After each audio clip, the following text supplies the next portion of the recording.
So I'm here with Luke Belmar, entrepreneur, founder of Capital Club. Luke, welcome and welcome back to Dubai. Thanks for having me. Look forward to talking about crypto and what it holds for this year. Yeah, super excited to chat to you. I've obviously been in the crypto space for many years. You have as well. I think you were in the space since 2016, so even longer than me. So I think we're going to dive today into a lot of the intricate nitty gritty in the market, the dynamics, best coins to buy, where you view the market going over the next few years. So I think it's going to be a great conversation, and yeah, hopefully one people can find a lot of value in. They will. Let's get into it. So how did this, and we've already been talking for a couple minutes and we're doing the intro now. How did this all begin for you? Like, where did you originally start off, both in crypto and entrepreneurship, to be where you are today? Because obviously now you're hugely successful. You have the brand, but I'm interested to know how that all started. Yeah, so I've always wanted to be an entrepreneur. Now, people tend to go towards the business model or the niche that they are exposed to or that they're aware of. When I went to the United States at the age of 16, I started pressure washing basketball courts, cleaning toilets, working at restaurants, but I always wanted to be an entrepreneur. So the first kind of mindset of entrepreneurs, like, you know what, let me maybe start a restaurant. That was my thing, right? Like, let me start a restaurant. Then I started researching it. Restaurants operate on 1% margins. A lot of them close down within 2 years. Every single day you have a new churn of customers. So every single day customers have expectations of perfection, right? Which is really hard to maintain. You have food, you have inventory, you have employees, all these things. I was like, bro, there needs to be a better way for entrepreneurship. They're hard businesses to run. Super hard. Passion project for sure, but very difficult. While I was waiting tables, somebody came up to me, one of the fellow servers, and they're like, hey, I've been trading stocks. I made $14,000 this last month. I'm like, oh, fuck, that's fucking crazy. We made maybe $3,000 a month waiting tables. And I'm like, well, how are you doing it? What is it? He's like, oh, download this app called Robinhood. That's when Robinhood was new because we didn't know anything about finance. So you have this little gamified app. So I was like, hey, this is extremely intriguing. How do I get involved? He's like, read this book, Stocks, Reminiscence of a Stock Operator. I'm like, okay, sounds good. That's the first book that I read about in the psychology of trading. And I was like, okay, this is interesting. A couple weeks go in, I buy a couple penny stocks, a couple of these biotech companies that tend to pump. I'm like, these are shitters. Like, these things are going to do well. It's pretty fun. But I lost money, obviously, naturally. So I go back to my server, buddy, and we continue conversing. A couple of weeks go by, and he's like, hey, have you heard about Bitcoin? Like, what is that? He's like, oh, it's this digital money. People are getting into it. Pre-bull run, $588. 2016, right? Yeah. So I go in, buy some Bitcoin, I think it was about 2.5 or 3 Bitcoin, and I sat on it. That was my first exposure to crypto in 2016. But it wasn't my first exposure actually to crypto. Looking back at it, it was my first exposure to the digital landscape. Because Bitcoin crypto is merely the money of the internet. It's not inherently separated to the rest of the internet. It's very much congruent. So 2017 rolls around and I get introduced to social media marketing, e-commerce, Facebook ads, and that's how I start my business. 2019 rolls around, I get fully into crypto after the 2018 bull market. Of course. I do 160x return, lose it all. I fell into the hodl, How did you deal with that? I mean, that's a crazy amount of money to make and lose in such a small period. It was very simple. I was super high convicted about crypto. I said I need to make more money because remember, 2016 rolled around. I came into crypto with $3,000 from a credit card. Yeah. Right. So I was like, I need to reposition myself the next bull run to do extremely well, which thankfully was a couple $1 million because I did well in e-commerce during COVID. So I dumped all of my money into ETH, into XRP, ADA, Tron, in the bear market dump of, I think it was March, COVID. I was buying Ethereum for like $100. So I did a 40X. Put in a couple $1 million. Did a 42X on my portfolio, cashed out at a $59,000 Bitcoin, $3,950 ETH. Wow. And I exited the bull run. I shorted Luna because it was an obvious scam of 20%. Like, it was imploding, obviously imploding. Did extremely well on that. And then decided to build my personal brand. So I started trading dollars, which was what I made during the bull run, for influence, because I realized, hey, dollars are depreciating. The government just printed 20% of all circulating supply over the last 3-4 years. It's clearly a shit coin. Let me sell my dollars for influence so that then I can take my influence and make more dollars. So it's like a loop cycle. Yeah. So I built one of the strongest personal brands in the entrepreneur space in the world in the last 2 years. And being good at crypto, it has opened up more opportunities for me inside of crypto as well. So this bull run rolled around. Last bull run, we had NFTs. I would say NFTs were probably one of the highlights for me. We had meme coins kind of begin to be introduced. Staking was incorporated. This bull run, it feels like it's a full meme coin frenzy. Yeah. And I'm here for it because over the last 2 bull runs, what we've had is all these projects promise utility, promise roadmaps, promise endeavors, promise tech, and 99% of them never deliver. So when I see this random meme coin pop around the year 2016 known as Dogecoin, I'm like, oh, well, what is this thing? 2017, I never bought it because I'm like, this is a shit coin. I'm too bougie. I'm too much of a financial connoisseur to buy Dogecoin, right? Like, why would I buy $100 million market cap Dogecoin? Seems risky. And then it rips to 10 billion. I'm like, okay, well, what is this? And I began to think, okay, well, why are people in crypto? And who moves the markets? Is it utility? Is it a roadmap? Or is it community? Is it people? Is it hype? Is it culture? And it's obviously the latter. So my crypto perspective has shifted from utility, quote unquote, because a lot of Web 2 projects can offer the utility that Web 3 offers, and realizing that the financial infrastructure, the base layer of crypto, the applications that we use, the chains that we operate on, are going to be hard to compete with and hard to topple. So you just build on top of them and take their momentum and build off of the momentum.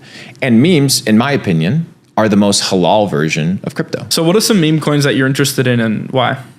You know, so memes represent culture. So you can look at culture, but then you also look at what drives culture, which is marketing and public relations. So there's some things that naturally take off. Your Dogecoin, your Shiba, your Pepe, because they're already ingrained in culture. Nobody thought that Bitcoin was going to take over, but when it took over, other things started to gain attention. In this case, Dogecoin. The next bull run rolled around. People were like, hey, you know what? We're going to need another set of meme coins because we don't want this thing that's worth tens of billions of dollars already. Introducing Shiba, introducing Pepe, introducing all these other ones. Now another chain rolls around, Solana. You have WIF, you have all these other ones roll around. And then Coinbase says, hey, you know what? The SEC is cracking down on us. I think we should launch a decentralized chain. So they launch Base Chain. Here come all the meme coiners and launch on Base Chain. I bet on Brett. Brett did extremely well. Now you have other chains that are popping up that are doing extremely well, that are gaining a lot of attention, we talked about culture, but they have the other side, which is the marketing and the public relations, which is what you need in order to drive traffic. So you look at MetaMask, okay? What are the 2 chains that are native to MetaMask? Ethereum and Linea. These are the 2.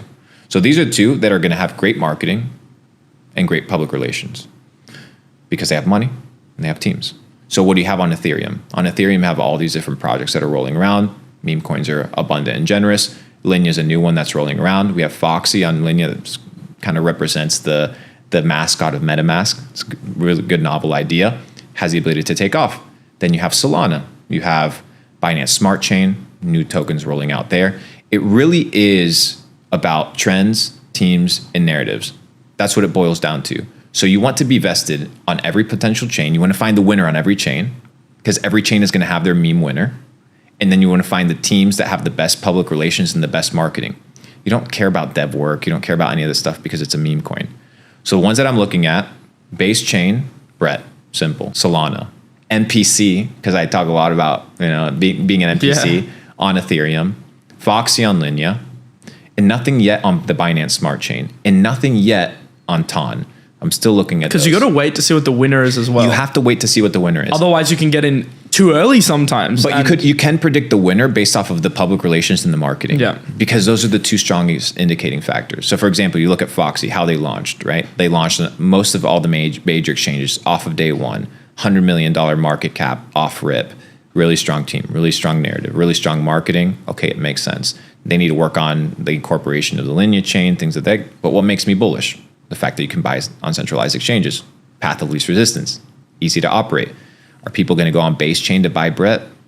Not necessarily. They'll probably go on Bybit and buy it. Yeah. Or on KuCoin. It's just the path of least resistance. So once you have these centralized listing exchanges, it's all about public relations, marketing. World's yours for the taking. There's actually a bit of alpha there. Like, look at the projects. There's like a roadmap that past projects have given you to find tokens that Yes. are likely to list on exchanges. So something you can do is play the game of like, what is, just think like an exchange. What are they most likely going to list?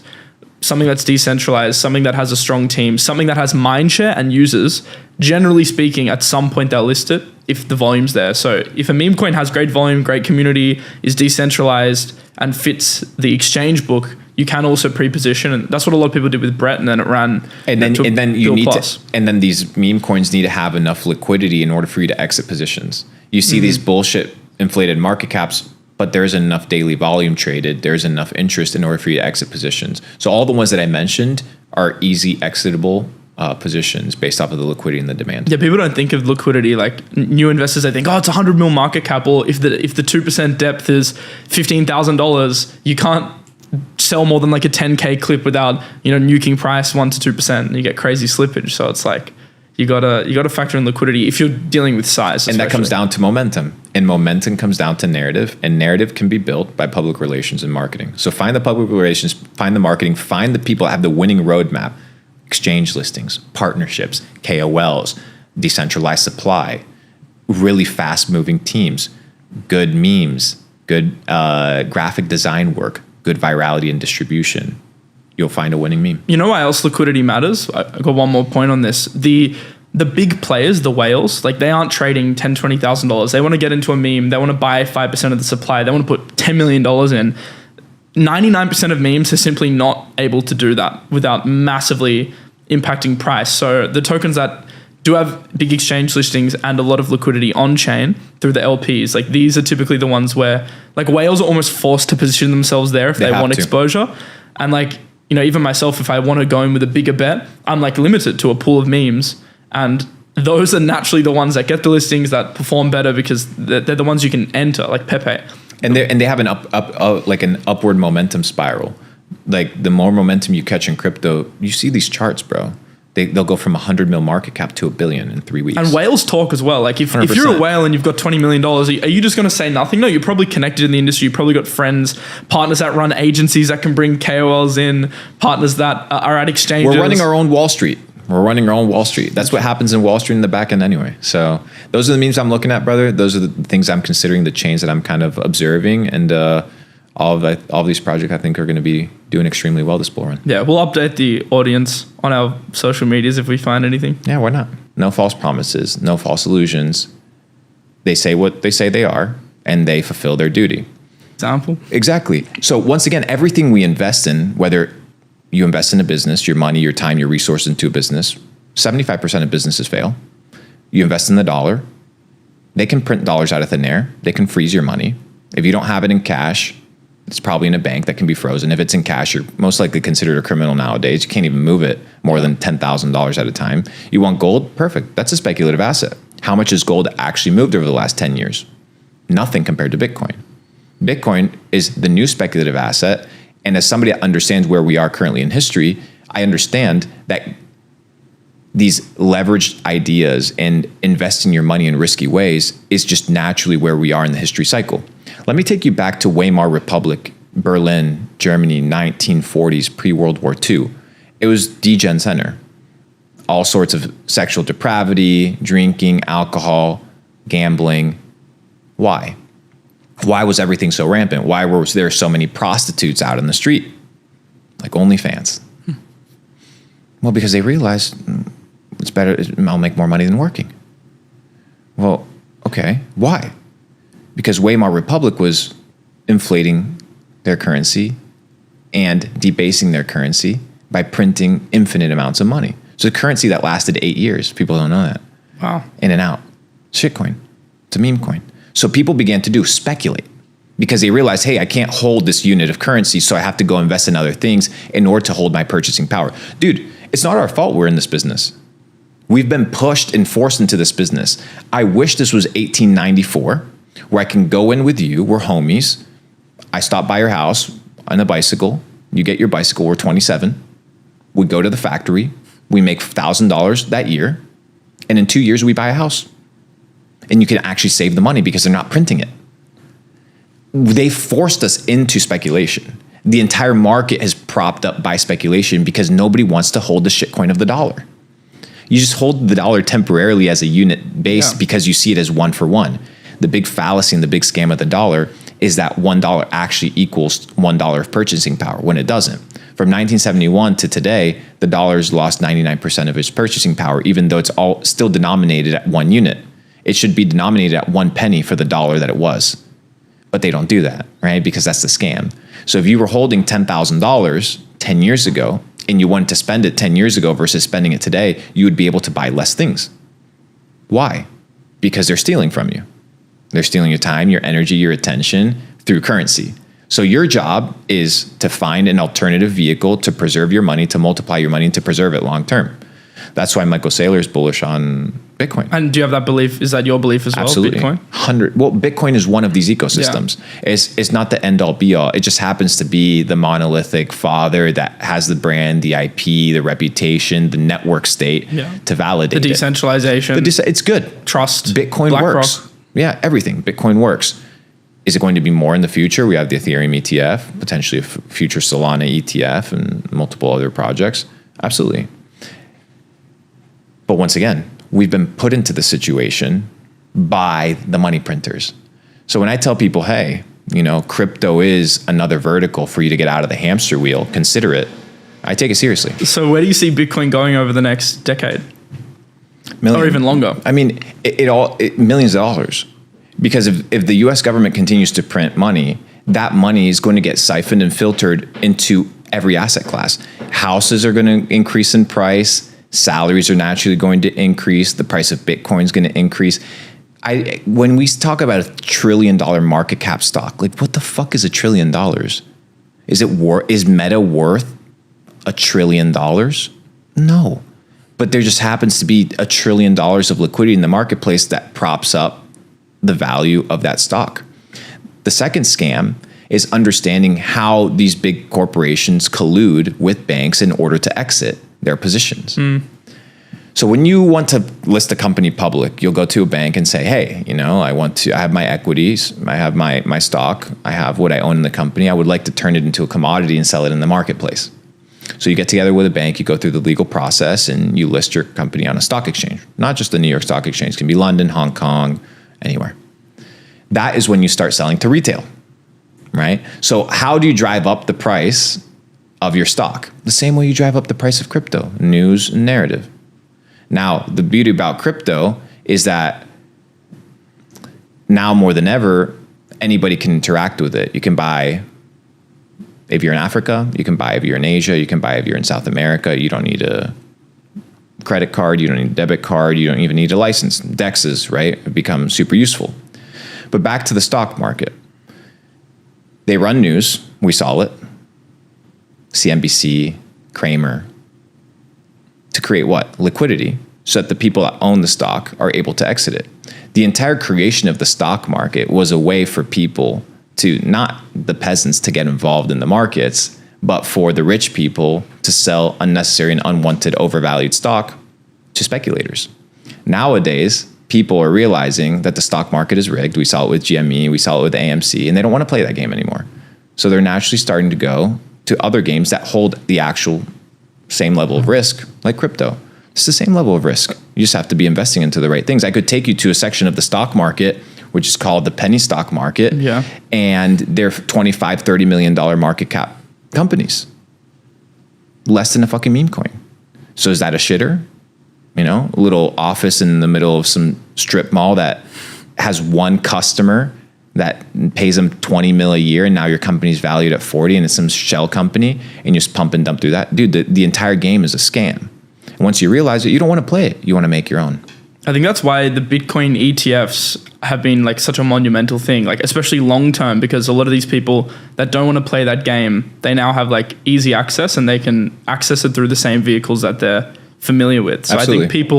I think people tend to overestimate like progress in the short term, but I think in the long term, if you look over like a 5, 10, 20 year period, like the impact of all these pension funds, 401ks, like all putting 1, 2, 5% allocations into Bitcoin through these ETFs, which I think will become standard for most wealth managers, is like monumental.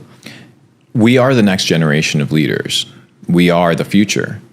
All these old head motherfuckers, they're going to die. Do we want crypto to succeed? 100%. So you don't think the US is going to have a Bitcoin reserve in the future? You're stupid. Because if El Salvador does, so US will. And then other countries will follow. Because everybody follows the biggest dog.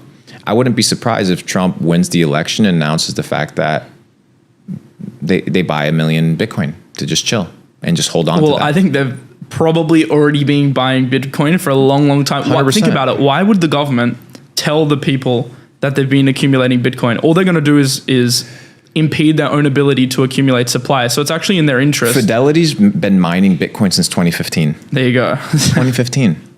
Low key.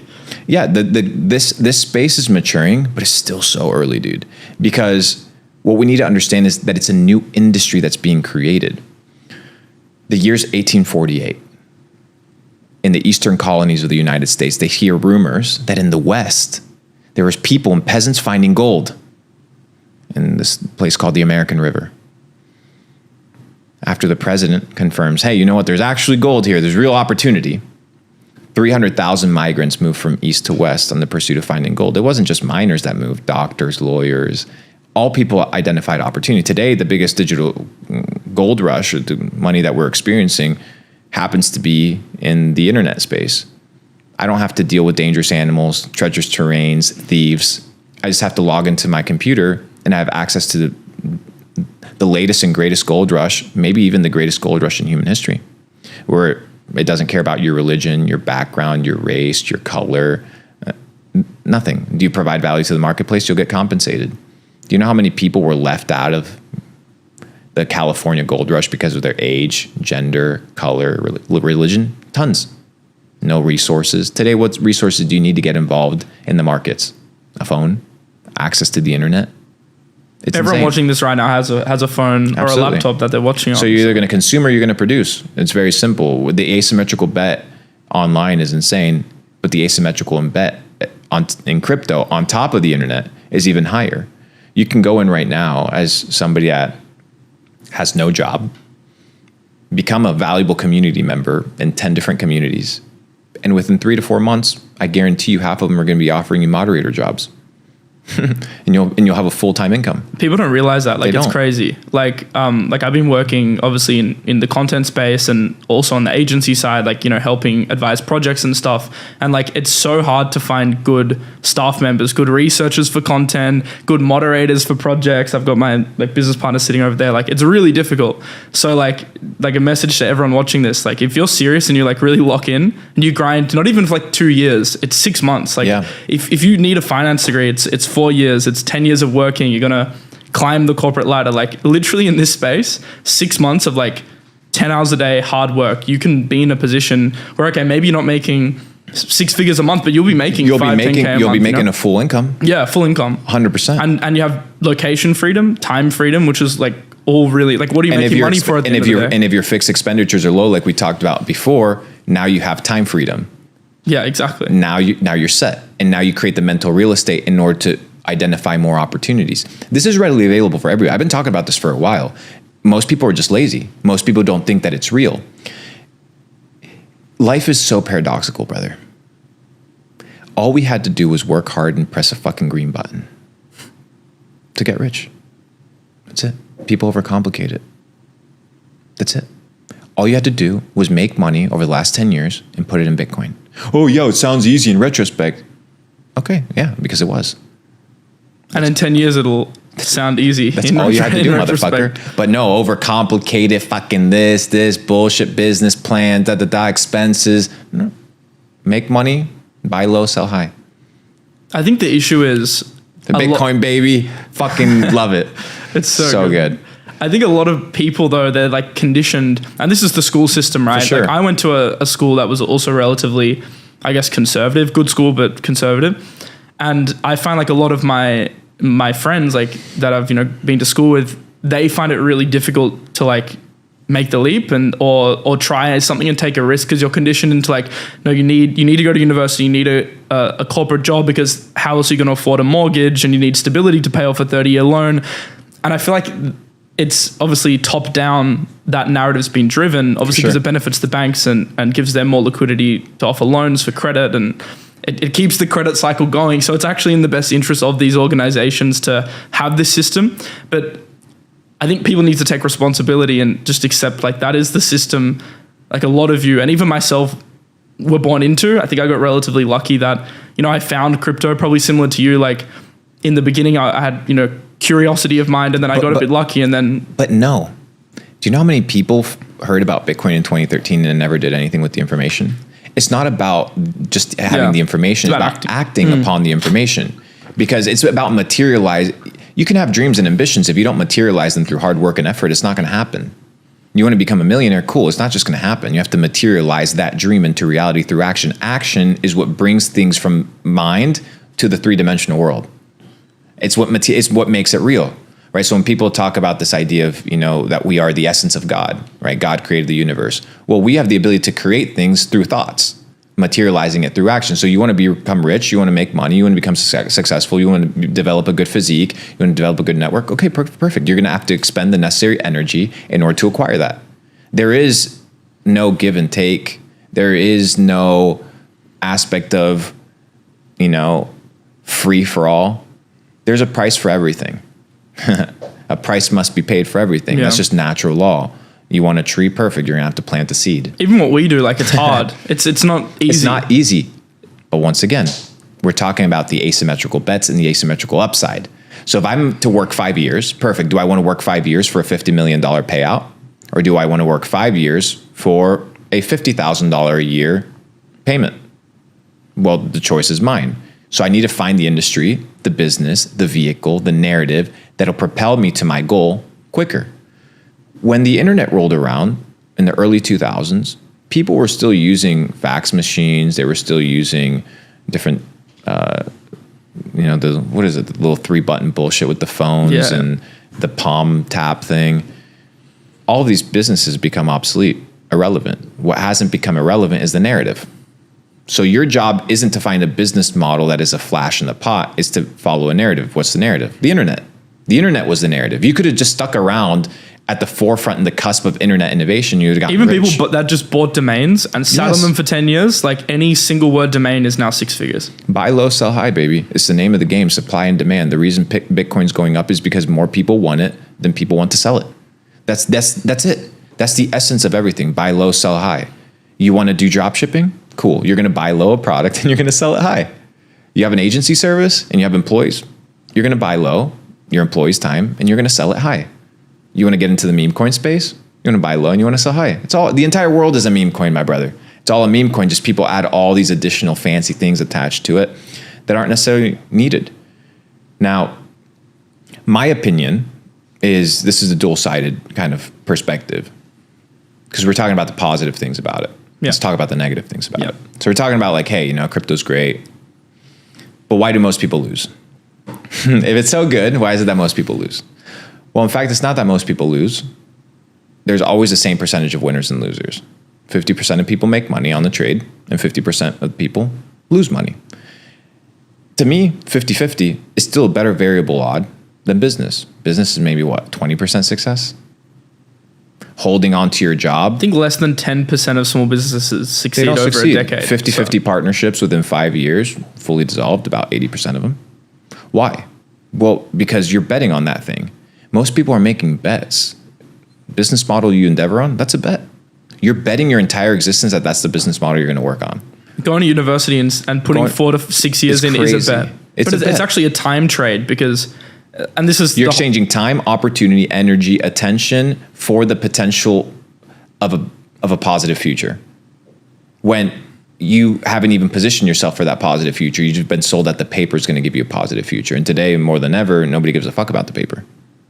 They care about what the experience and the expertise. So I agree with you. My advice, and this goes back to the point that I was talking about when I was talking about my upbringing, my advice that I give my friends now, because they're young. What you have to realize is, like, I'm 23. How old are you? 29. 29. So still young. Being young, you have the benefit of time, and time's the most valuable resource. So I say to them, just give it 6 months, just pause your job, get enough, save up for 6 months, get enough money together to sustain yourself for 6 months, even to a year, and just try something, just grind something, put your time into it. Obviously, for me, that's crypto. For someone else, it might be something else online, running social media accounts, drop shipping, utilizing AI, just try it. Worst case, like it doesn't work. Oftentimes you'll find it does work and you'll keep going. Worst case, it doesn't work. You've always got the safety net of, if you've been to university or degree, you can always go and get another 9 to 5. None of these things are safety, right? These are things we tell people to be politically correct, but we know it's not. Yeah. There is no safety in a job. There is no safety in a degree. The only security is found within yourself. Your skills, your network, your resources, your abilities, your mindset, your intelligence, the things that you can actually control. What's on the outside, I could fire all my employees for any of 100 reasons tomorrow. For them to feel like they have job security, I could lose everything tomorrow. My business could not work, get no new customers. My employees are relying on me, right, for a paycheck. Their confidence, which is totally fine, is established within the paycheck. But not every boss has tens of millions of dollars. Not every company is sitting on tens of millions of dollars that can actually fund employees for an extended period of time. A lot of business struggle. Most businesses are running on 6% margins. So job security is an illusion. People tell, go get a job, go get your 401k, go get your life insurance, play it safe. Dude, life isn't safe. The highest risk takers are the people that win. And here's the thing. I prefer going out with nothing, having gone all in and tried, because I end up with nothing either way. I die naked, alone. Yeah, everyone does. Everybody. So that's why I don't take it so seriously. Everybody's out here taking it seriously. Like they're going to take it with them. Like they're going to be remembered in 100 years. They're not. You and I are having a conversation here. People just happen to have the value of benefiting from it, but I don't give a fuck. Like I'm talking to you. We're having a candid conversation that in 100 years, it'll just be our interaction. We just had it ourselves and whatever, 100,000 plus 200,000, 300,000 people watched it. But none of it matters. So when you take the perspective, none of it matters. We're here today, gone tomorrow. There's no such thing as security in a job or in another individual. It needs to be found within yourself. Highest risk takers are the ones that actually win. Elon Musk took $150 million that he made from PayPal. He could have been retired, living on 10% off that shit every single year in some Caribbean island. And he said, fuck it, putting all the money into Tesla, SpaceX, and I'm going all in. And he had to ask for money in order to do what? Rent a room. Risk. No risk, no reward. You want to risk? Okay, that's where the game is played. Bitcoin was risky 10 years ago. Okay, now they capitalized on it. So it's taking intelligence, because we're talking about you need to be your most valuable asset. You need to find your comfort and your security in yourself. And now you place bets, asymmetrical, high leverage, few sizable bets. You don't need a ton of bets in life. You need a few really good decisions that'll take you to the top. And building up skills, like your number one resource is time, but then your second resource, and you can acquire this via spending time, is skills. Yes. And I mean, for you, it's obviously been becoming like an expert in crypto, social media, investing, but you know, for someone else it might be something different, but it's all about like, can you acquire a skill that has demand in a marketplace, and can that demand outsize like the amount of time that you're spending? Well, I like that you're saying these things. That, you know, I call it the trifecta of a money guarantee. Your ability to make money in perpetuity, regardless of the market, regardless of the niche, regardless of the time. There's three things that you need to absolutely master in order to guarantee your ability to make money in perpetuity. One is you need to be the best at what you do. Right? So people will pay you top dollar if you're the best. You don't want to be hired because you're the cheapest. You want to be hired because you're the best. Two is you need to be in high demand. Right? So you need to be in a business model, in a niche, in a momentum, in a trend, in a narrative that has high demand. If you have a great product, nobody wants it, you're not going to make money. If you're the best, but nobody knows you exist, you're not going to make money. So you need to be in high demand. You need to be the best at what you do. And third, which is the difficult one, now is going to be harder than ever, so you need to become irreplaceable. Now AI can replace you, right? Jobs are becoming a lot cheaper. Online jobs are becoming more affordable. So the question is, what's your moat? For those people that don't know what a moat is, picture the castles back in the day, right? That would be placed, and around it would be a moat. It would be like that river, or that riverbed, or the hole in the ground, and it was kind of like your safety between the enemy and yourself. It was the gap. It was the difference point. So what is, right, your moat when it comes to becoming irreplaceable? If you're a copywriter, if you're an analyst, if you're somebody that does social media, do you have the ability to be replaced in the future? Because that obviously affects your security. If the answer is yes, then you need to find irreplaceable skills. We'll talk about irreplaceable skills on a different podcast, but these are the three, right? Become the best at what you do, be in high demand, and become irreplaceable. If you can find that trifecta, and I just happened to find it in crypto and digital marketing and social media, so I stuck to it, you'll make money in perpetuity. Speaking of AI, is that something like you're now using in your business to become like a benefit instead of a detriment? Yes and no. You know, we've been using AI a lot for back-end stuff when it comes to admin, when it comes to editing, when it comes to labor-intensive stuff. But AI is going to evolve so much in the next 3 to 5 years that the tech and tools that we're using today quite there. Will become obsolete in like 3 years. Yeah. ChatGPT or OpenAI just rolled out Search GPT. Yeah. So now you have AI running search engine, which is fucking crazy. So Google might become obsolete in its current format, which is crazy to think about. We would never expect that. But now I find myself, if I have a question, no longer going to Google. I've got a tip actually for the average person. I have a iPhone 15. You've got a little power button, like a action button. I've set it to an AI model because just like you say, like I want to easily be able to like answer questions and get definitions. And sometimes they're wrong and take it with a grain of salt. But literally all I have to do is click this on my phone and it's a shortcut straight to like ChatGPT. And I use it for I use it for things like Twitter. Like I'll literally be I'll be writing a tweet and then I'll think, okay, what's a better word for this? Like I just want like a better synonym. Give me 4 synonyms for the word. Give me 4 synonyms. Or can you just like can you check the grammar on this? So like I feel like people can, I mean, anyone with one of the newer phones can do this, and you literally have it's all about path of least resistance in your pocket. Once again, bro, it all comes down to path of least resistance. Why are you doing that? It's not because Google doesn't have the information because these motherfuckers are pulling the info from Google or they're pulling it from search engines. It's because it's the path of least resistance.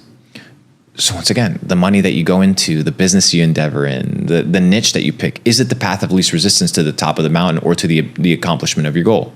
If your goal is to become a multimillionaire, you're not going to do it by working a 9 to 5 hourly job.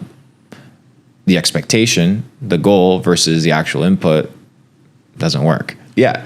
So the reason people were using Google in the past is because it was the path of least resistance. But then, like every technology, it becomes corrupted because you have greed.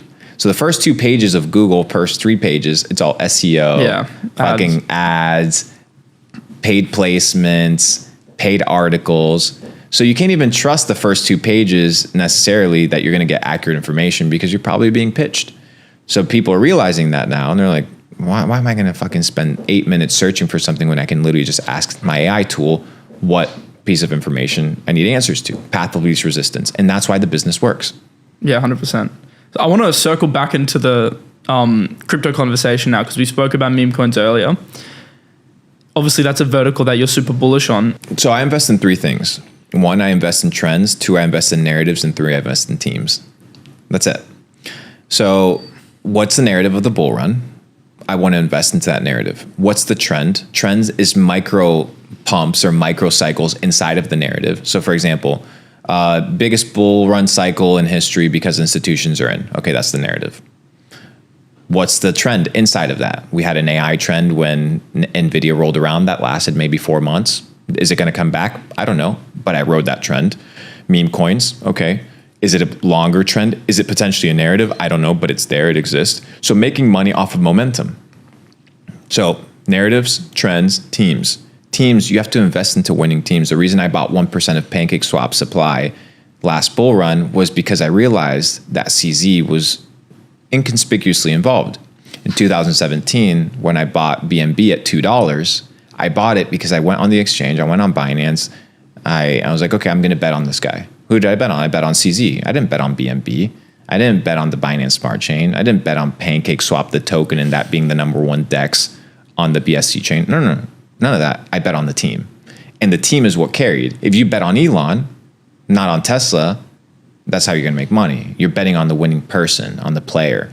So there's different teams. There's just different people worth investing in. So when Luca came to me, Luca Nets from Pudgy Penguins, and he's like, hey, Luke, there's the opportunity for us to buy out Pudgy Penguins. Do you want in? I'm like, 100%. Was it just the IP that I was looking at? No, I was looking at him. I invested in him. He's the winning horse. Trends, narratives, and teams. It's the name of the game. So that's how I think about it. I don't look at Bitcoin. I don't look at Ethereum individually. I don't look at meme coins. I take a bigger perspective view of the market because these are the things that have worked for me. So what are the narratives that I see? Institutionalization of the major projects. So I talked about last year, Ethereum ETF becoming approved. People said I was crazy. I was 3-4 years out. They don't understand the growth of exponential curves. They don't understand the law of compounding effect. So clearly the time between Bitcoin ETF approval and Ethereum ETF approval is going to be shortened because there's proof of concept.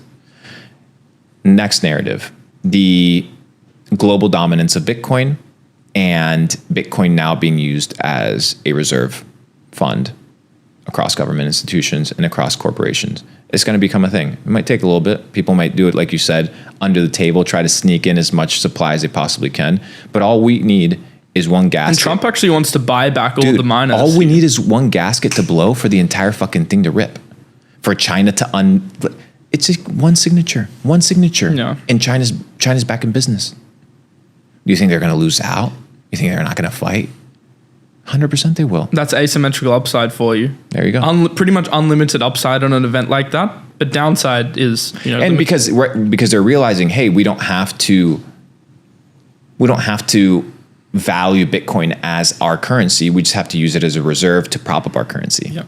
So now the perspective is different. Now we're buying Bitcoin as a potential of, if this thing works, we're fucked. So might as well have it just in case. Take a hedge. Winning teams. A couple winning teams. 2020, if I'm not mistaken, 2021, Pavel Durov, CEO of Telegram, who still owns 100% of Telegram. He's the product manager of Telegram.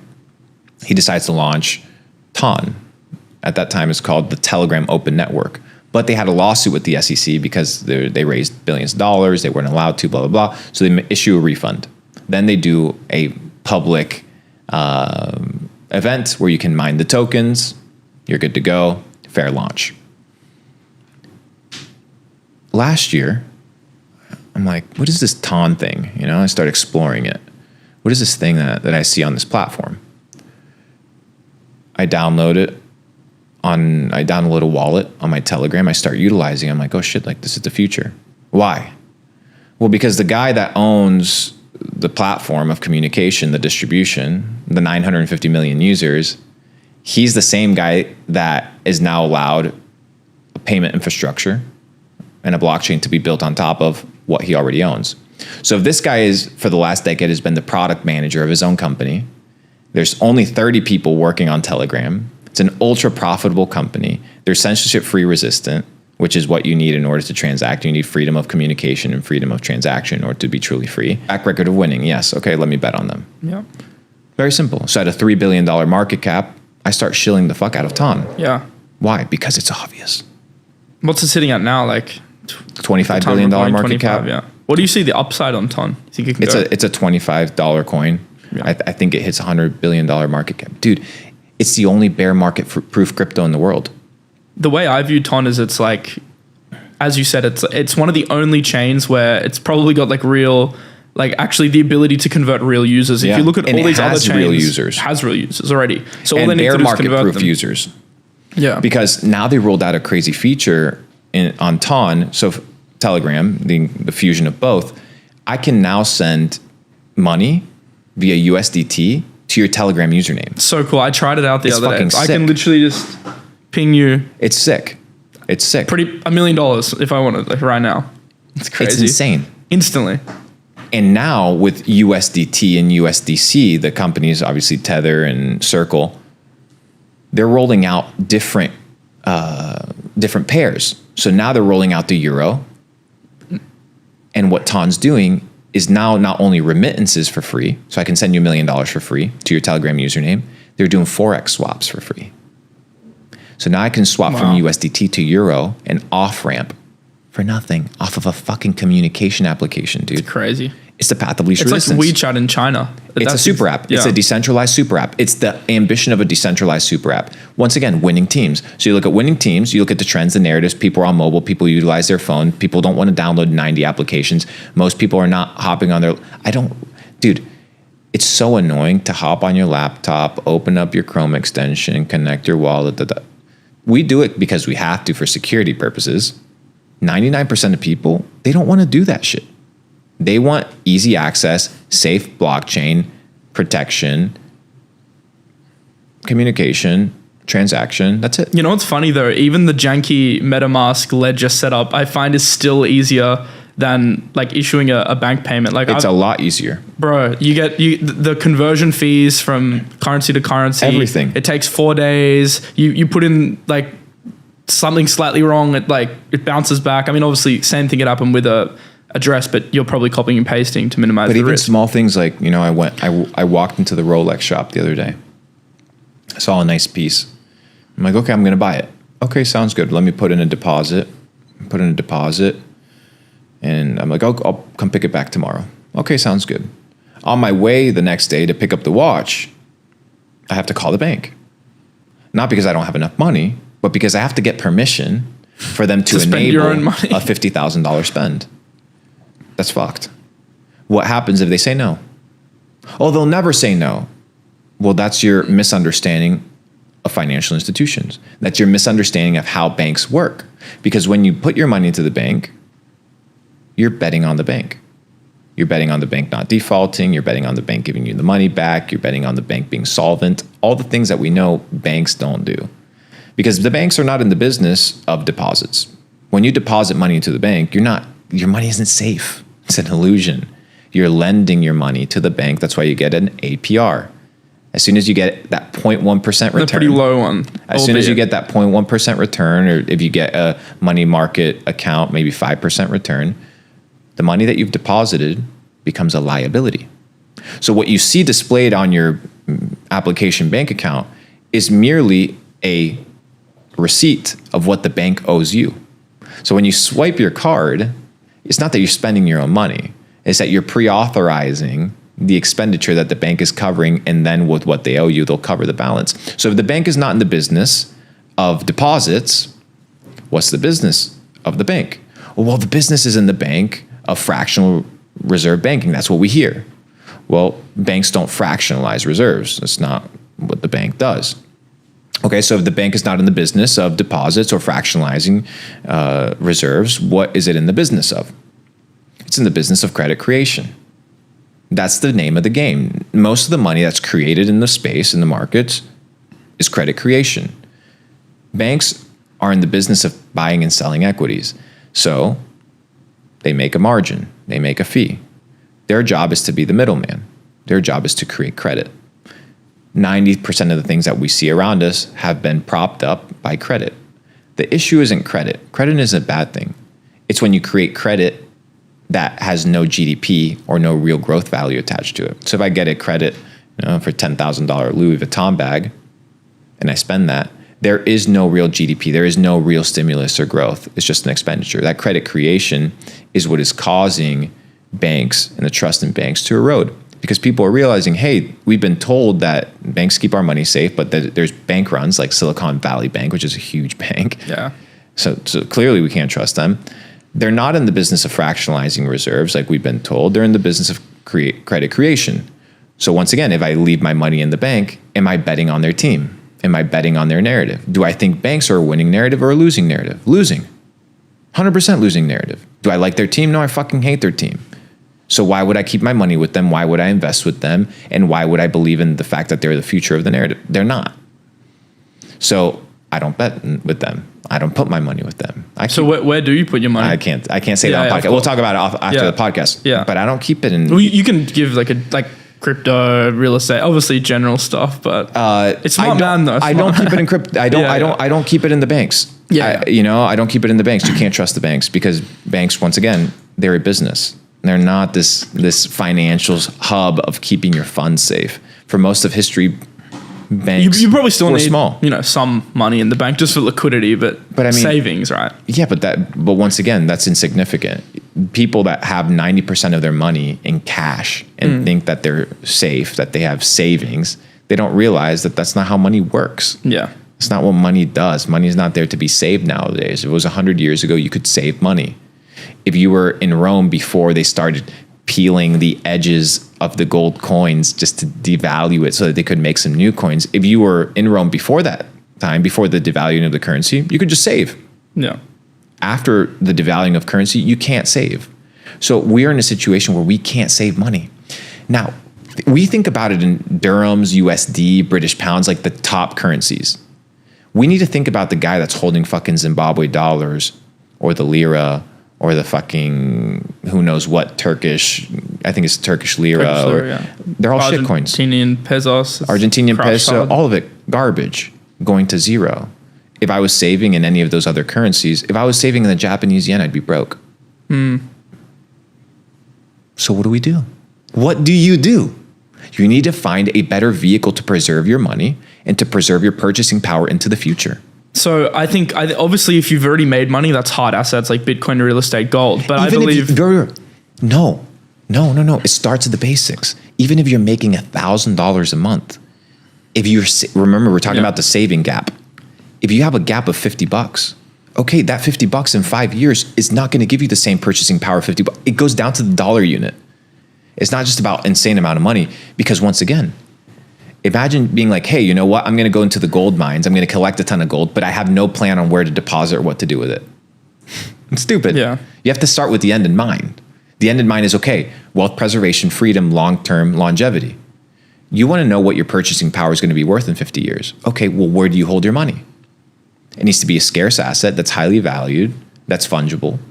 Excuse me, that's non-fungible. And that gives you the ability to transact and remit without a middleman. And today it just happens to be Bitcoin. My best advice, and I want to know if you agree with this, is if you have, I don't know the exact amount because it depends on the country. You know, in India it might be 10,000, in US it might be 50,000. But if you have less than a certain amount, I actually believe it's better to just pour that money instead of worrying about where to invest. Put that money into resources to help you, like, A, acquire skills, and B, like, scale businesses. So I found, like, when I had my first maybe $30,000-$40,000, like, the best use of my time at that point was to go and hire researchers, crypto researchers, to help me acquire. But that's where you put your money in. Exactly. That's an investment. I believe that's the best investment for people. I agree. Under a certain amount. Well, you need to level up the video game character. Yeah. You know when you were playing the RPG or the MMORPGs back in the day, where you would be like that level 1 peasant with the wooden sword, and you would go to the orc, and the orc would just fuck you up. But then you fought the orc enough times, you got XP points, and then you got to the point where you were level 99, and one sword swipe and you'd fuck up the orc. And then you could fight different beasts, and they were in proportion to your skill level. It's the same thing with life, right? You face demons, you face challenges, you face problems, you face enemies, difficulties, and they're only challenging in direct proportion to your skill set. That's why the problems that we used to have are like, that's light work. Oh, you can make more money again. Because we've unlocked that level of the character where those problems are no longer problems. They're just annoyances and inconveniences. So if you level up the video game character, which is the name of the game, these problems are no longer problems. You crush them by becoming better. So I agree fully. You have to initially invest in the video game character. And then once you have enough, you start building up the little gold coins in the top right of the... And then you're just siphoning, you know? And just siphon it. Yeah, start leveling up the character, the experience points, the attributes, the fucking treasury, the outfits, everything. Just start leveling everything out. This is actually the problem, I think, with a lot of people that do invest in crypto. They focus on investing as the end goal. It's like, where should I put my $1,000? Whereas I think it's equally, if not more important, to have, like, a major focus on building up your income streams so you can funnel money in. Like you discussed earlier, how like you had a successful e-commerce business that allowed you to take big bets on Obviously, no one can afford 1% the average person can't afford 1% of Pancake Swap. You had the income to facilitate that. Yes. So that's also very important. I feel like people, they try and you need income producing skills. Yeah. Income producing skills, which once goes back to the trifecta. Right? If you get the trifecta figured out of being the best at what you do, being in high demand, and being irreplaceable, think about marketing, think about sales. You can apply these 3 principles in anything. Let's go to sales. If you're the best sales rep, aka you close leads, you'll be in high demand if you select the winning offer, which means you'll have enough leads to make money, and you'll be irreplaceable if your conversion rate is good enough. You'll make money. You will make money. Being the best is fully in your control. Being in high demand is fully in your control because you select the niche that you want to be in. And then being irreplaceable is fully in retrospect based off of what? Your results. Being the best is going to yield positive results. positive results is going to make you irreplaceable. Sales is so good, man. I think especially with AI, like sales 100%. Is not going away. And it's just like, it's not just sales. I just was using it as an example because we were talking about income producing skills. Yeah. You take these income producing skills, you invest into them, you hit the trifecta, and then you find that you have more money to invest than you are spending. And this expendable money now operates differently because you don't want to be investing out of a place of scarcity and poverty because you're going to invest differently. Right? You're going to invest because you need to make something. When you're investing out of abundance and because you have enough, well, that's fine. I'll just put this here. I'll park it. Not think about it. Not worry about it. If you're checking your P&L every 20 minutes, and I get it, bull runs, different vibes. It changes the game a bit. But if you're checking your P&L every 20 minutes and you think that that's productivity, it's far from it. You need income producing skills. You need to build that moat, invest. Once you create wealth, you need to multiply it. And then once you multiply it, you preserve it. And preserving, it's about preserving the purchasing power long-term of the asset. And the asset is, once again, your time. Because if today you gave me 10 hours of your time and I gave you $1,000 in return, in 20 years, I would probably have to pay you double because of the amount of deflation, the amount of inflation and the amount of debasement that's taking place for those same amount of hours. So your hour is what's becoming devalued. It's not the money because you have to work twice as hard. That's why most people, we're talking about the hamster wheel, it's hard. It's hard. Why is it hard? People don't ask, why is my life hard? Why is it hard? Well, for a couple of reasons. We talked about the moat. You live off of your fixed expenditure. You can't move off of it. 2 is the feeling, we talked about the conditioning, of unproductivity. The moment you stop doing what you're currently doing, the 9 to 5, you feel unproductive. That's conditioning. Sometimes not moving is the best move. Yeah. That's been in my life. So quitting my job and waiting 3 months till an opportunity showed up was because I created that moat of 6 months for me to be able to actually look for opportunity. It's the same with investing. Like people try 100%. And overtrade. Sometimes, like you just said, you took a break. I just went to Europe because the market was slow. There wasn't as much opportunity. Obviously, there's some merit to grinding nonstop. So once again, it really has to, like I said, it has to do with the narrative. It has to do with the trends. It has to do with where you select to focus your time, energy, and attention. Life is simple. So whether you pick crypto, whether you pick digital marketing, whether you pick e-commerce, whether you pick fucking landscaping, whether you pick plumbing, it doesn't matter. All it comes down to is I need to expend X amount of units every single day of time and energy. How much do I want in return for that? And do I want the path of least resistance or do I want the complicated path? It's all your choice. But when motherfuckers out there are printing money out of thin air, printing money out of thin air, why the fuck would I work for it? Yeah, being a slave to a commodity. Why would I work for it? I understand working to a certain point in order to establish financial freedom. But once I have freedom, why the fuck am I working for money? I'm no longer working for money. I work for other things. I work for relationships. I work for influence. I work for connections. I work for my network. And maybe because I'm bored, but no longer for money. So the point is, you need to change the mindset. And every person, even multimillionaires, they're in hamster wheels. False productivity, false productivity, false productivity, false, because it's not the highest upside, highest leverage opportunity. So I'm the same. I often get bogged down with admin stuff. I mean, look at it. Look at just, you need to look at nature. Look how nature works. Does the lion go out and hunt every single day? Or does it eat and then it rests? It eats and then it rests. This idea of hunting every single day. Chooses the moment. It's not right. It's not proper. The conditioning is off. The slave masters, they realized back in the day you had to crack the whip over the back of the slave because they were like, hey, we'll just force people into slavery. So we'll pillage a village, take all the women, make them our wives, take the kids, put them in the army, take the husbands. If they're dissidents, the men, we'll kill them. If they're good, we'll make them slaves. Well, now that you have a slave culture, all you know is slavery. So what if we all know a system that is just based on slavery? We don't know freedom. We don't know anything else. When you begin to study history, you begin to realize during the feudal age, when the peasants kind of worked on the land of the feudal kings, the feudal lords, they only worked 140 days out of the year. The other 200 days they chilled. They didn't work. They went to the creek, they went to the river, they fucked around. Half of the year they couldn't, work on the land because it was snowing, X, Y, and Z. So today we work more than the peasants. Most people work more than the peasants used to and have less to show for it. They have no land, they have no house, they have nothing. It's the illusion of slavery. It's the illusion of freedom. Back in the day, you at least knew you were a slave. You knew it. You had to buy your freedom. Today, you don't know you're a slave. Instead of cracking a whip, they've just printed money out of thin air and told you it's valuable and this is what you're supposed to work your entire life for. I don't work for money. Fuck that. I work for relationships. I work for network. I work for personal development. I work to provide services and goods and values to the marketplace. And if money comes as a return, as a byproduct, so be it. But to be working for money is to be working for what somebody else owns because you don't own that money.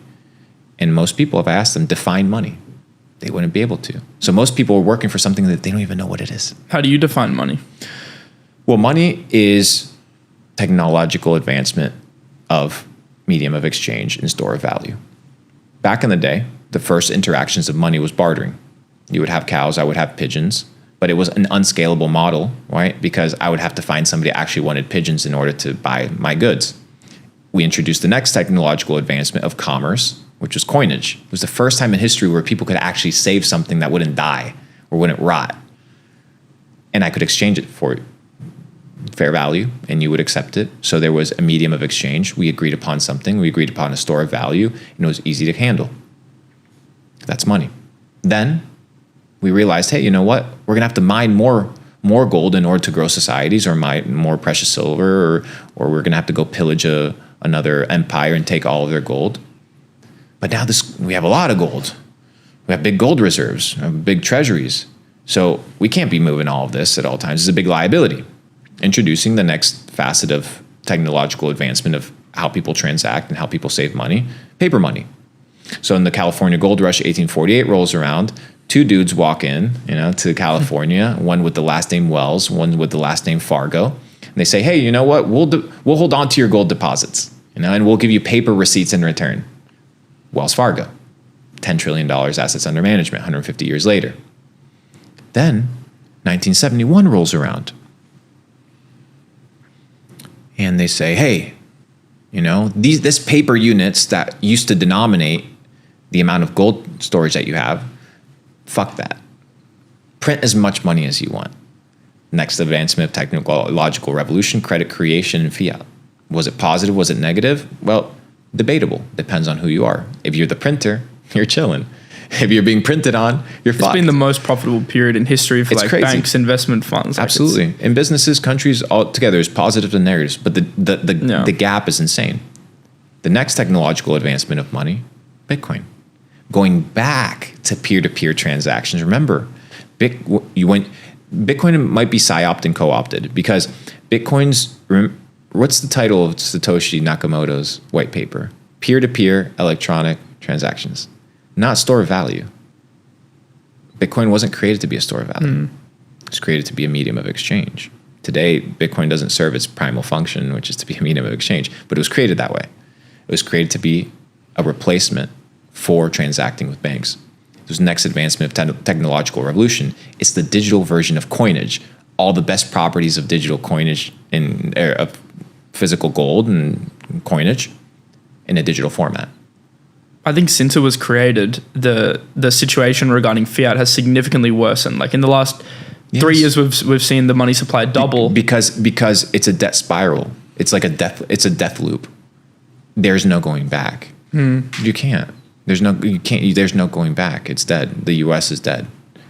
You can't save it. How do you save it? How do you save what the fuck is $40 trillion in debt? Explain that to me. Raise taxes. But once again, taxes are an illusion that you're funding the government when the government prints money to fund itself. Taxes are crazy. I mean, this is another discussion. Taxes are crazy. You get taxed on your income, then you invest your money, right? So you invest in stocks, real estate, then you get taxed depending on what tax rate you're on the profits of those investments, and then when you die, they tax you again on the inheritance. So they tax you three times. Let's add to that. Make $1,000. Okay, perfect. First, the guy that sold me the good gets taxed. GST. Then the guy that sold me the good gets a payment processing fee. The payment processing company now has to pay taxes on that. The guy that sold me the goods has to pay taxes on that. The guy that he bought the goods from in order to sell them to me at a premium has to pay taxes on that, the inventory. I have to pay taxes on the money that I make. I invest the money, make capital gains. Okay, perfect. I have to pay tax. I take those cap gains, I buy a house, I have to pay taxes on the house. Now I have the house, perfect. I have to pay taxes on the property.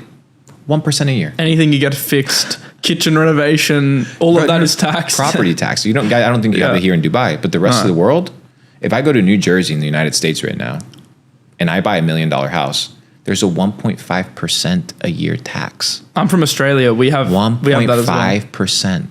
You don't own shit. You stop paying for that property tax, the government takes your fucking house. And you pay 5% at any time you transact, even if you lose money. And I go to the gas station with the little bit of money that I have left after paying capital gains tax and income tax, and I swipe my card. He's getting taxed off of my money. Crazy. The fuck up, once again, where's the fuck up? Where's the issue? The issue is we've allowed there to be a middleman between our ability to transact. That's it. So they've abused their middleman power by creating a box and putting us all into it and saying any alternative system is a scam. Any alternative idea is fraudulent. Why? Because it jeopardizes their operation. We're talking about trillions of fucking dollars. We're talking about banking dynasties, families that have been around for hundreds of years that are at risk. So what are they going to what do you expect, Jamie Dimon from Chase to be supporting fucking Bitcoin? Why the fuck would he? It's not his business. He doesn't make money from that shit. He doesn't care. So we've entered a situation right now where we have the soundest form of money. So what is money? Medium of exchange, store of value in and of itself. Today, what's the best store of value and what's the best medium of exchange? You need something uncensorable and something that is finite supply, limited supply, that has more demand for it than available units. Bitcoin, just a natural solution. If this changes in the future, it's totally fine. I don't mind. But we've progressed throughout history all the way back and looped it to bartering. But we have a digital version of bartering now that says we don't need coinage that's centralized or issued by a king or that is validated by a king. Because remember, money needed to be authorized and validated in order for people to consider it valuable. The dollar is backed by what? Why do people have strength and why do people believe in the dollar? Well, because it's backed by the United States government. It's backed by the military. So who's going to fuck with that? Very few people. So once again, that's what you're gambling, you're betting on. But they can turn on the printers at any moment. With Bitcoin, I see the network state growing. Can anybody make more Bitcoins? No. Okay, do more people want Bitcoins? Yes. Is the network state growing of people that fucking hate the government? Yes. Okay, well, what's the natural solution? How many billionaires own Bitcoin? A lot of them. Okay, well, maybe they're all into something together.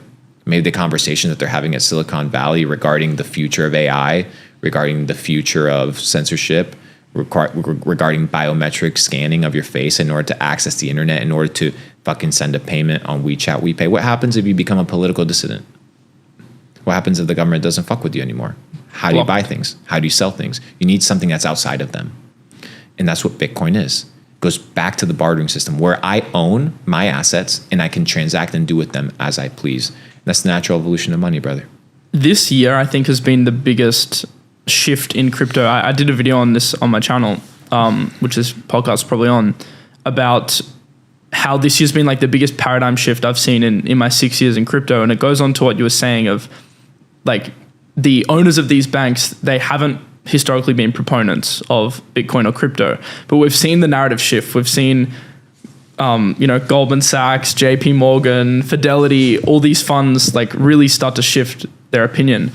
So I think now we're at a massive inflection point for the market. The ETF's really just the beginning. The shift is here. It's really happening. It happened. It happened. Yeah. It's obvious. It's so obvious. Bro, they're printing money out of thin air. These motherfucking banks, these hedge funds, when they're getting money for free, 0% APR, they're trying to figure out, where the fuck do I put this money? Where do I put it? They're gambling. They're speculating. We've fallen into the illusion that some white-collared, blue-tie motherfucker that has a Harvard degree knows more about finances than we do. No. we'll create our own financial ecosystem. We'll create our own industries. So they're realizing, oh shit, these kids are actually out here creating their own industries. They're smarter than us. They're building DEXs, DeFi. They're cutting us completely out. We got to get in the game. Yeah. And then they're like, okay, well, we make money off of fees. BlackRock, Vanguard. We make money off of fees. Well, let's start bringing in some ETFs. Let's start bundling some assets. Well, if BlackRock's like, okay, well, if I own 1% of Bitcoin supply and I charge 0.5% fee on that, who gives a fuck what Bitcoin's worth? I just make free money. Yeah. They're in the business of making money. So they're finding trends, narratives, and teams. Same shit. Trends, narratives, and teams to invest in. The risk a few years ago was that Bitcoin was going to be basically like outlawed, or there was all that thing about China banning Bitcoin, US. But like what's happened this year is it's been legitimized. And once you can't really put, the genie back in. It was inevitable. All we saw on the news was the same dudes that run press articles to pump their stock so that they can dump on people. It's the same people run. You don't think, when Mark Zuckerberg, I invested 10% of my net worth last year in Meta. There was all these negative press releases coming out that, Meta had fumbled their metaverse and they had fumbled their ability to be a social media platform. It got tanked. And part of me was like, why is there no positive press going out simultaneously to fight this?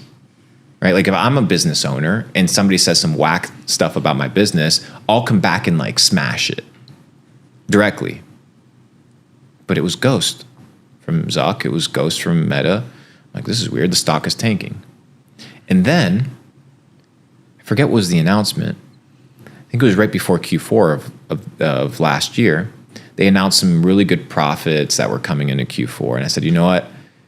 I think right now is going to be the narrative of positive news that's going to be coming for Meta, because once again, there's people writing the news with intentions.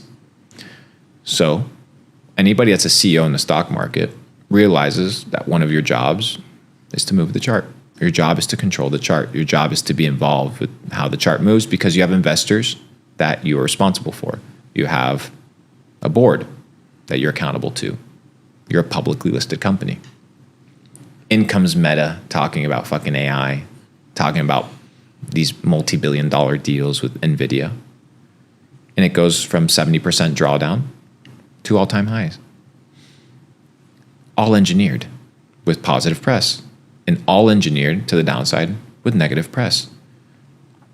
I made a tweet and I said, all the negative press that you see around Meta is institutions trying to buy up your bags.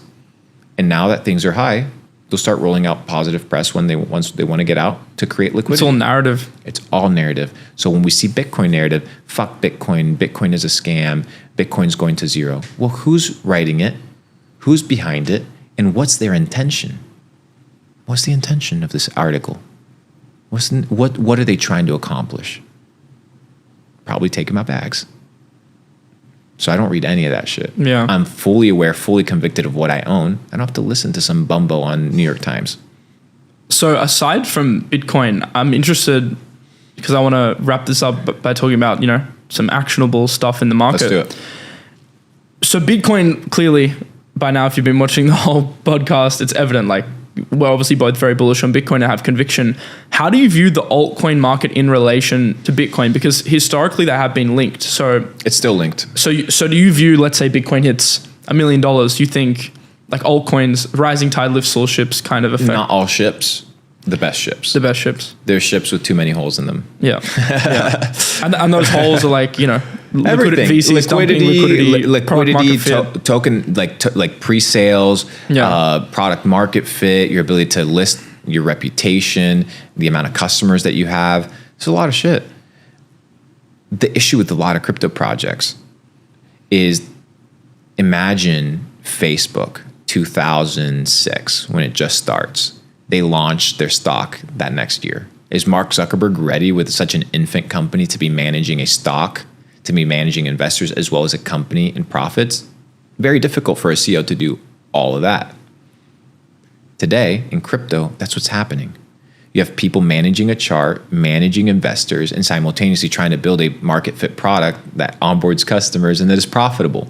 Look at what's taking place with fucking Polkadot. Yeah. They're going crazy because they're like, oh, we thought that this was going to be the future, but nobody's using it.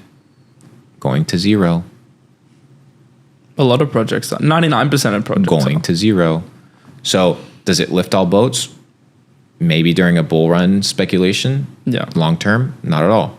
But there's a couple monolithic ecosystems that I think are going to outweigh everything. Ton ecosystem, Bitcoin ecosystem, Ethereum ecosystem, Solana. Right now, these are the 4 heavy duty players. You have Base wanting to get involved. You have Linea wanting to get involved. You have AVAX wanting to get involved. These are all competitors. They all have a chance. But once again, it's the path of least resistance. Do they have Phantom, right, readily available in Jupiter that you can hop on and swap? No. Okay, well, what is the path of least resistance to acquire a user? The mobile. So then I look at Ton. Okay, well, it's very simple. So when I look at these chains, when I look at these products, I look at demand. I look at how aged they are, because age is important, because it tells you if something has the ability to stand the test of time. And do they have traction? Traction is it a path of least resistance for users to come on board? And is the usability of the product something that's enjoyable? Remember last bull run, all these metaverse worlds? Yeah. In order for you to do any transaction, you would have to sign your wallet, that transaction, any sort of movement. That's not scalable. That's not doable. So the tech also needs to advance in a way that adopts normies. And any place that now has access to adopt normies just happen to have kind of like the OG cryptos attached to them. Bitcoin, Ethereum, Solana, AVAX, Ton, things of this nature. Outside of that, speculation and gambling at the highest level. And then the final sector, the retail Wall Street, MemeCoins, which I think are the only asset that is completely uncorrelated to crypto and the markets in general. You have the ability to experience massive gains in memes when there's a bear market, when the market is down. I mean, look at Pepe. When Pepe first took off, I think last year, we were still bear market. Yeah. And it hit hundreds of millions of dollars. I remember finding that at like 50 mil. I bought my first batch at I think I saw you post about it. Yeah. You made a video about it, right? Yeah. I was on live stream because I used to do live streams, and someone in the comments like, check out Pepe. So I like went on. I'm like, okay, I'll just buy some. And I did it live on stream. I just bought some. And then, I mean, I obviously took profits as it was going up. But 100x later. Yeah, it was like a 60, 70x. I'm still holding a bigger position than ever. It's my biggest position. But it's wild. Yeah. It's a meme coin. Yeah, it's crazy. But you look back at it in retrospect, and it makes sense. It's the number one character of 4chan. It's the number one character on Reddit. It's the number one character on X. Okay, this is all attention. The guy that owns the IP doesn't really take care of it, doesn't give a fuck about it. It's already pretty much like a household internet name. Okay, we have all this momentum, energy, and attention. Let's just add a token to it so that people can speculate on it. Whoever did it is a G. And there's this additional element. I don't know if you remember, but there was FUD in the early days where the 100%. Team had a fight, but that dumped a lot of the team supply. And then once people realized a lot of that was in the market, it became like the community's coin because there wasn't that sell pressure. And that's like a powerful narrative, right?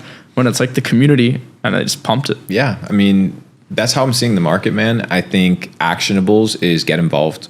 Actionables is join communities. Actionables is understand that this is here to stay. And it's not about gambling. If I'm like, hey, buy this coin, that coin, you're not going to become a better G if I put in a couple grand in your pocket. That's not, no. You become a winner by identifying trends, by identifying narratives, and by identifying winning teams. And nobody can do that for you except yourself.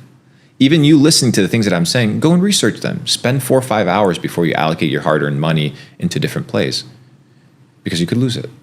And once again, most people in the markets, and we saw it last bull run, dude, people got fucking demolished. You don't think another Luna is going to happen this bull run? You don't think another BitConnect is going to happen? You know what I mean? Take you, Mt. Gox, BitConnect, Luna. What's next? Something's next. I lost a lot last bull run. I made a lot and lost a lot. And your first bull run as well, you said you made over 160x and lost it all. 160x. I went to debt.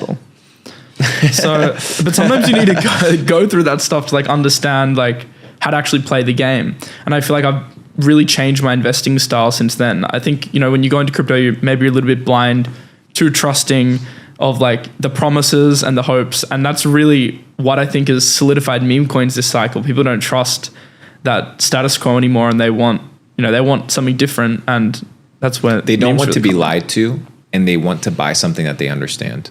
When you buy Dogecoin, you know what you're buying. When you buy Brett, when you buy Shiba,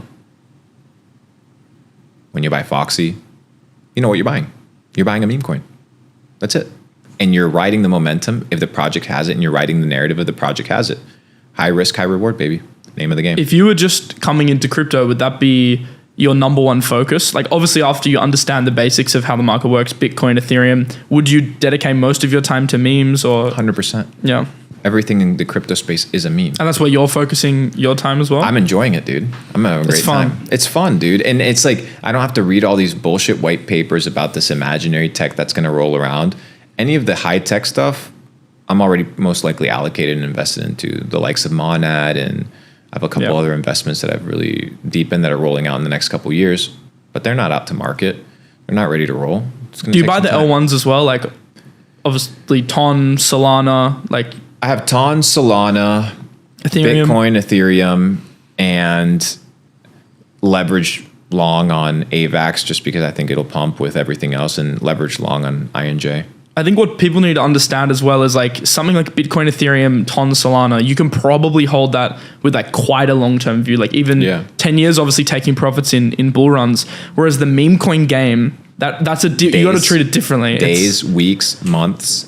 It's in maybe out. Months if you're a G and you pick something that's crazy and the team works. Yeah. Weeks on the average, and days for the most part. Yeah. And lastly, how do you go about finding and hours for the old G-gens? Once again, you want to find how do you go about finding memes? Teams, trends, and narratives. Yeah. Why am I so bullish on Brett, for example? Well, because Pepe did well, and it's part of this narrative of Boys Club. So it's the narrative. So, well, what's the trend? The trend is this thing's already at 1.5 billion. Brett. This other thing's at 3.5 billion. Pepe. Okay, well, what's the narrative? What's the bet? What's the speculation for it to continue playing the same trend? Okay, well, what's the team behind it? What's their track record? Okay, they have a solid team. All right, sounds good. I'll put some coin in there. It's pretty simple. Sometimes I win, sometimes I lose. Yeah. As long as I win more than I lose, it's the name of the game. You only need a 51% strike rate to make money over an extended period of time. I was listening to a keynote by Federer, and he said, half of the serves, they hit the net. That was such a good. Half of the serves are out. I watched that as well. So it's like once you understand it's a game of probabilities, as long as you win a little bit more than you lose, and you understand how to cut your losses. Over Federer's career, he only won, I don't know the exact figure, but I think it was like 54% of points. He won 80% of full matches, but only like 50-something% of points. And it just shows like it's small margins, but consistently over time, that's how you become compounding successful. Effect, brother. Yeah. I think that's a good way to wrap it up. Thank you for joining. Thanks for having me. I appreciate it. Look forward to part 2 somewhere in the metaverse. We'll do a Spaces as well or something like that. Yeah, let's do it. Yeah, I'm down. Let's do it. Hashtag Bitcoin to the moon. Why not? Fuck it. Make sure to subscribe and we'll see you in the next one. Thanks, bro. Good time? Appreciate it. Yeah.